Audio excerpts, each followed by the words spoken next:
Himanshi Khurana. Himanshi Khurana. Himanshi Khurana. Himanshi Khurana. Himanshi Khurana was murdered in Canada's Toronto last week.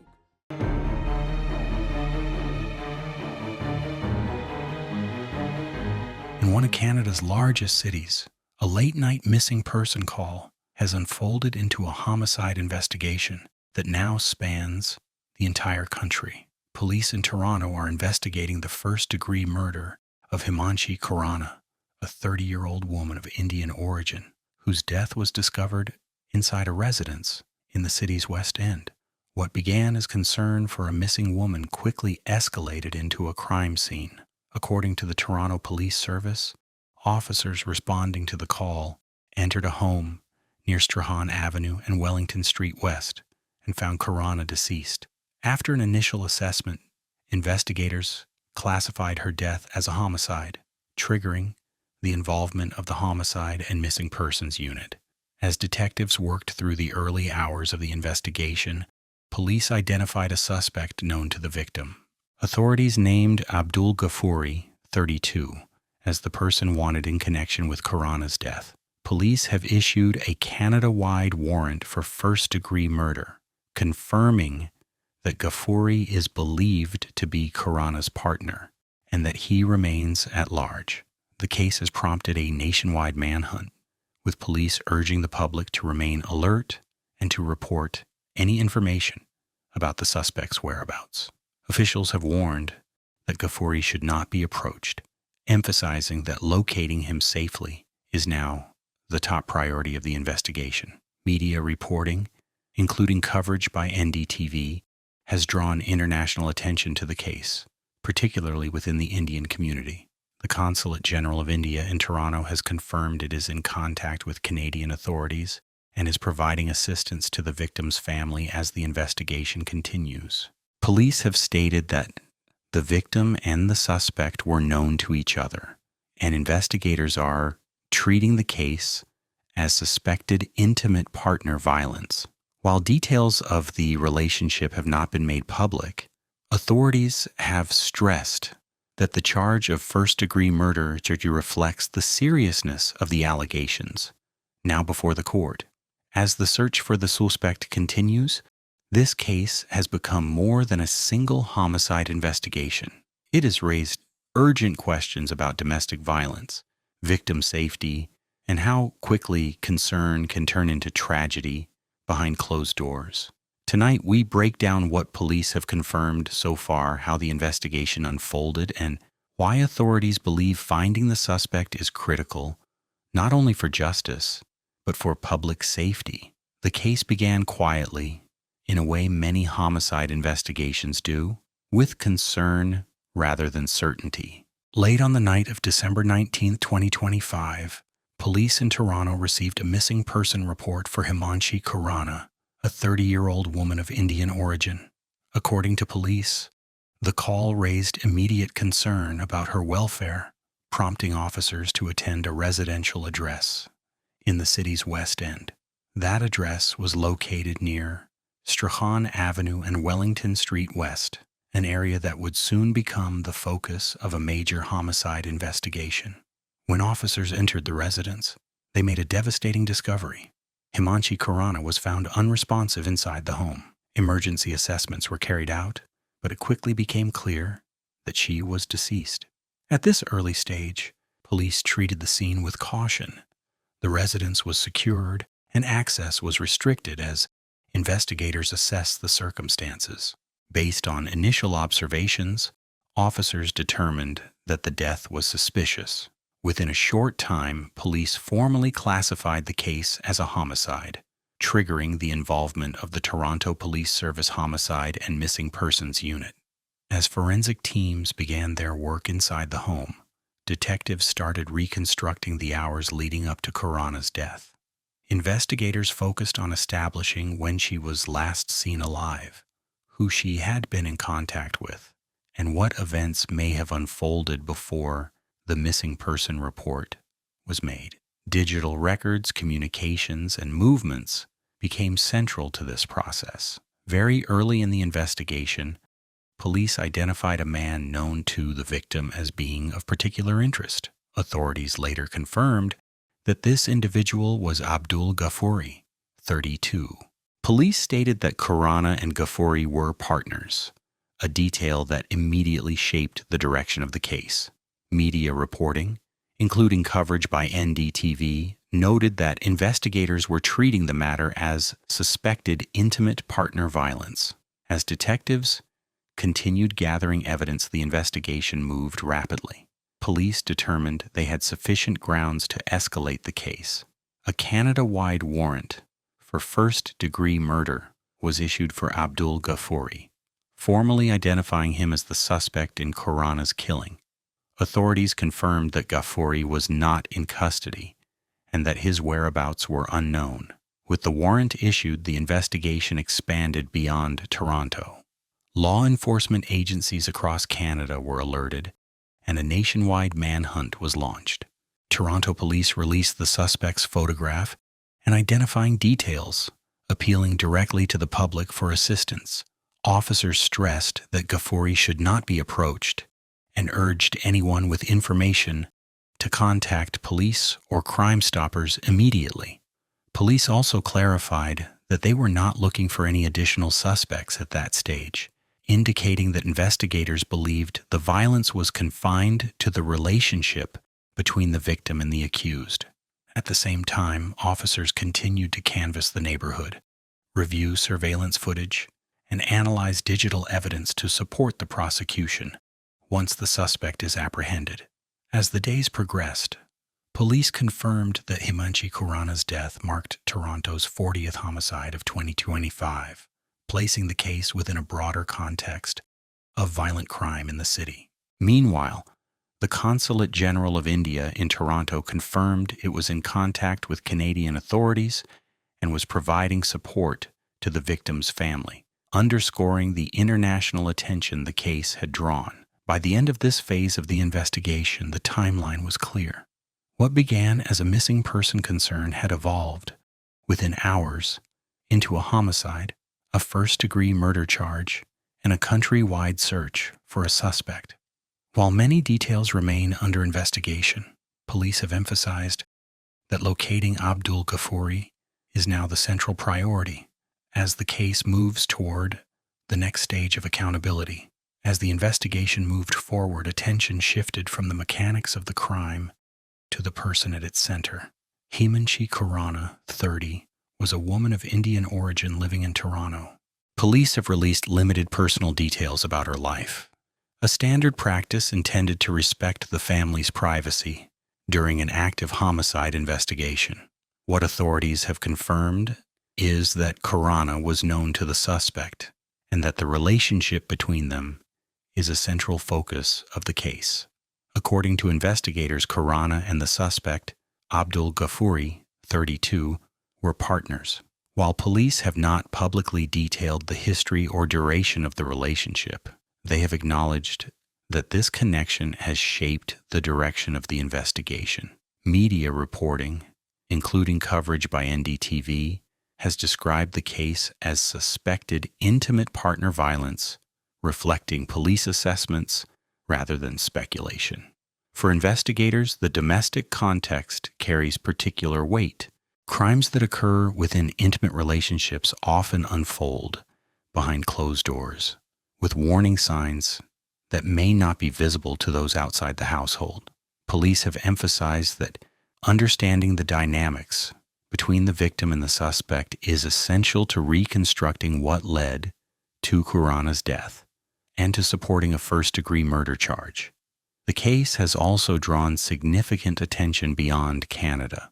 Following confirmation of Khurana's identity, the Consulate General of India in Toronto issued a statement expressing condolences and confirming it was in contact with Canadian authorities. The consulate said it was providing assistance to the victim's family, underscoring the international dimension of the investigation and the concern it has generated within the Indian community abroad. Within Toronto, the killing has contributed to broader conversations about violence against women, particularly in intimate settings. Police have noted that many domestic homicide cases begin with situations that appear routine or private, only later revealing patterns of control or conflict.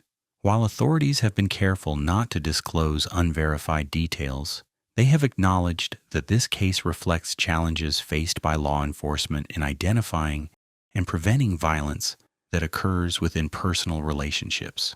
Community advocates have echoed those concerns, pointing out that cases like this resonate because they highlight how quickly a private situation can escalate into a fatal outcome.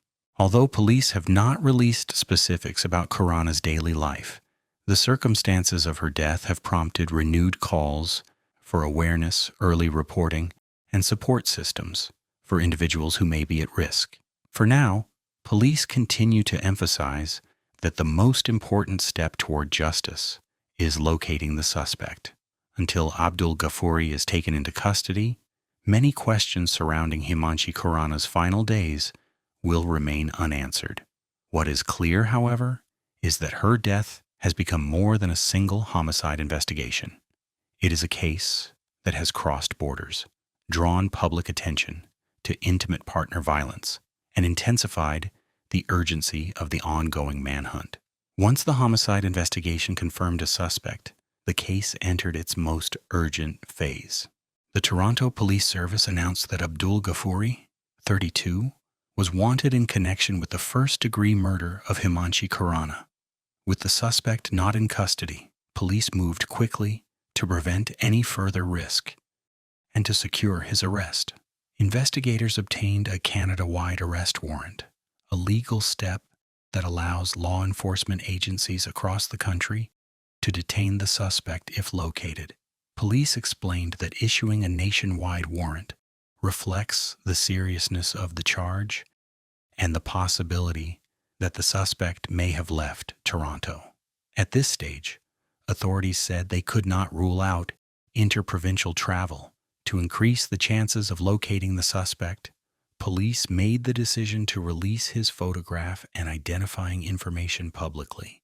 Officials noted that this step is used selectively only when investigators believe the public may hold information that could prove decisive. Alongside the release, police issued a firm warning: the suspect should not be approached under any circumstances. Anyone who believes they have seen him is urged to contact police immediately or provide information anonymously through Crime Stoppers. While the manhunt intensified, police were careful to clarify one key point. Authorities stated they were not looking for any additional suspects, indicating that the investigation had narrowed to a single individual believed to be responsible. This message was intended both to reassure the public and to prevent the spread of misinformation during an already sensitive investigation.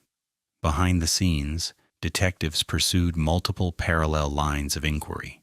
These included reviewing surveillance footage from the area around the residence, tracking movements where legally permitted, and following up on tips from the public.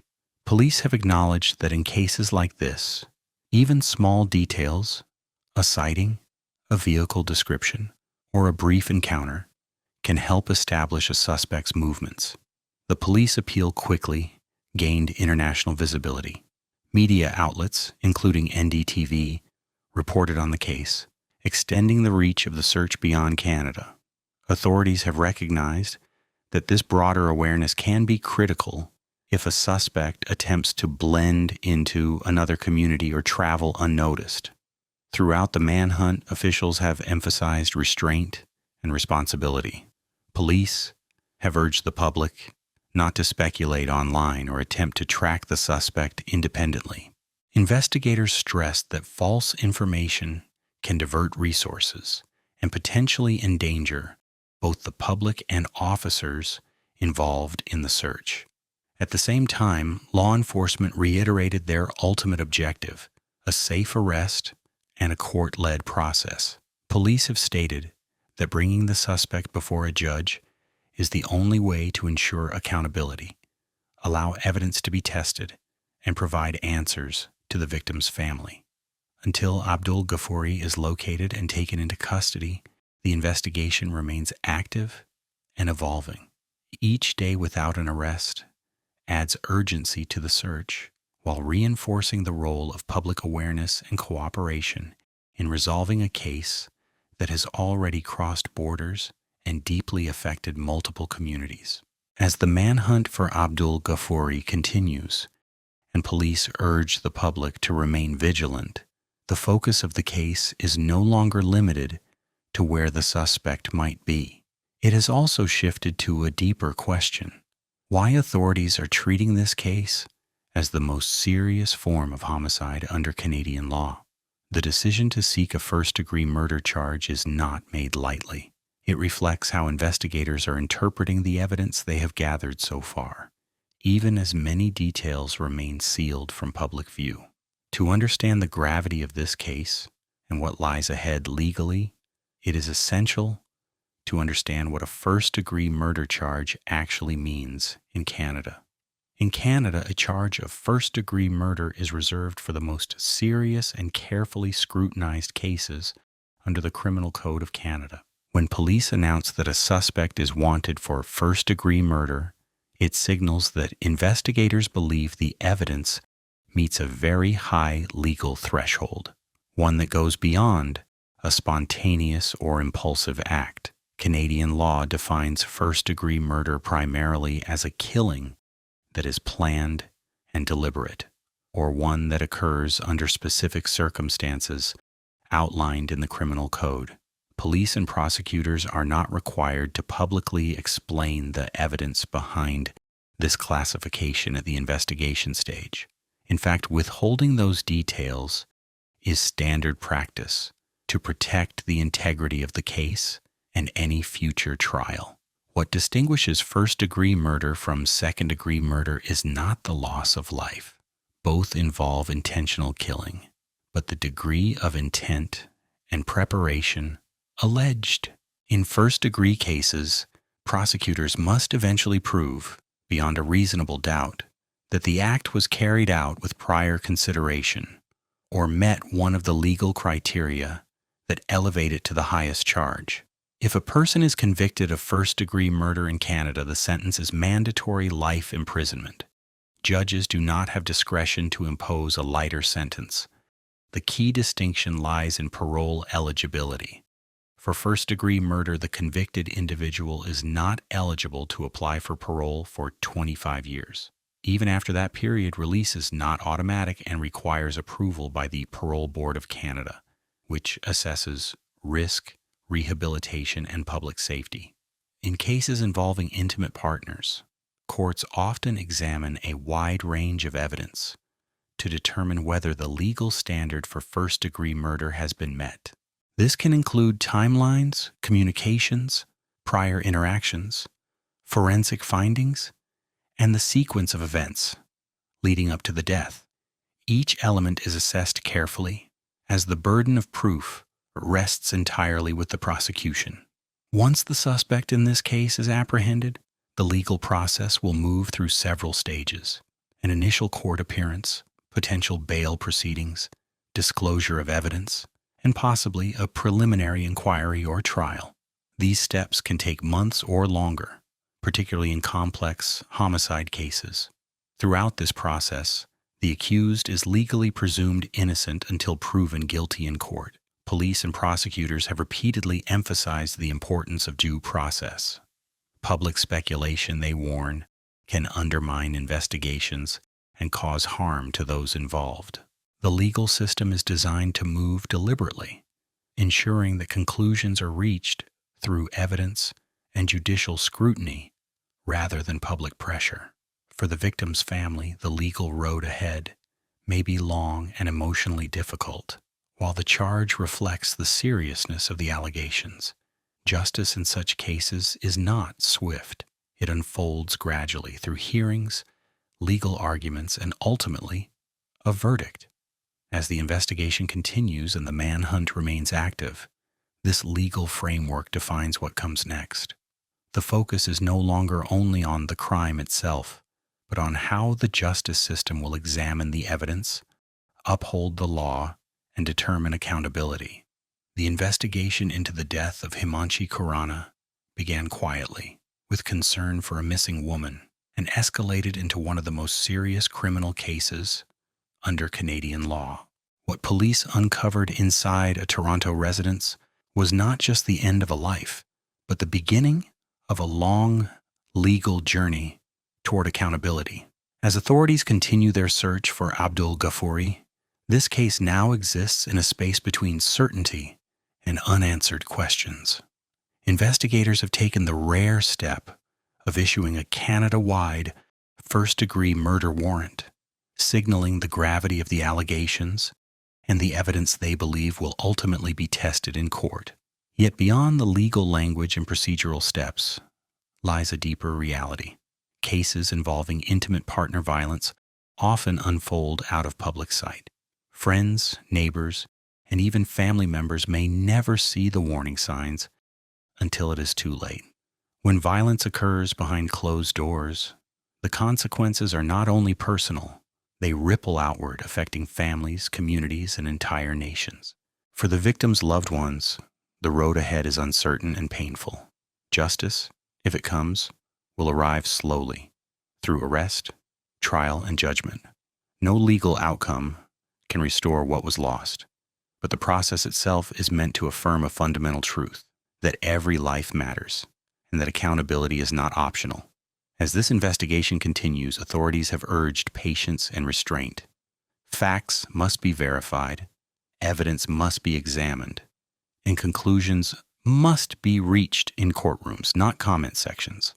In a world where information travels faster than truth, this case reminds us why responsible reporting matters.